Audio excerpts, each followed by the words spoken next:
Israel గారు.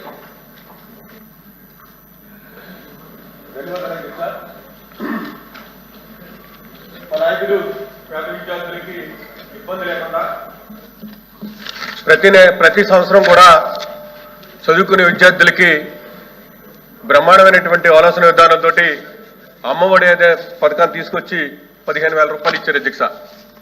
ఆ రోజు మరి సూపర్ 6లో భాగంగా తల్లికి వందనం కార్యక్రమం తీసుకొచ్చి అమ్మఒడి పథకాన్ని కాపీ కొట్టి తల్లికి వందనం కార్యక్రమం తీసుకొచ్చారు అధ్యక్ష.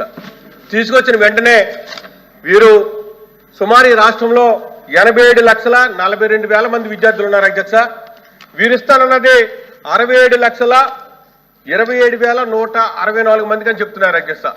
అఫీషియల్ గా ఇచ్చింది 54,94,703 మందికి ఇస్తున్నారు అధ్యక్ష.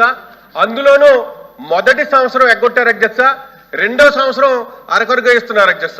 దాంట్లో భాగంగా మరి ఇంట్లో ఎవరైనా ఫీజు రీఎంబర్స్మెంట్ పొందితే వాళ్ళకి పథకం కట్ట అధ్యక్ష.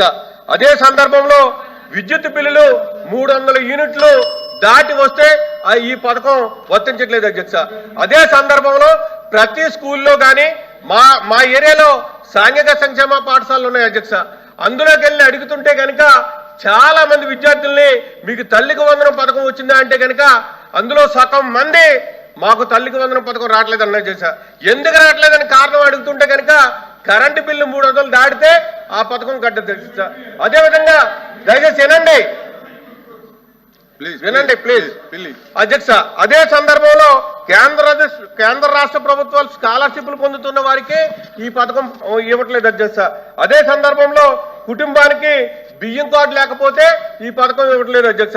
నెలవారీకి ఆశా వర్కర్లకు కానీ లేదంటే మిగతా వారికి కానీ 11,000, 12,000 జీతాలు వచ్చే వారికి ఈ పథకం ఇవ్వట్లేదు అధ్యక్ష. అదే సందర్భంలో 1000 చదరపు అడుగుల స్థలం ఉంటే కనుక ఈ పథకాన్ని కట్ చేశారు అధ్యక్ష. అసలు మీరు ఈ పథకం 30 లక్షల మందికి ఇప్పటి వరకు అందట్లేదు అధ్యక్ష. అసలు ఏ కారణం చేత మీరు అందించట్లేదు, మీరు అందించే ఉద్దేశం ఉందా లేదా గౌరవ మంత్రి గారు తెలియపరచాల్సిందిగా కోరుతున్నారు అధ్యక్ష. ప్లీజ్ మంత్రి గారు.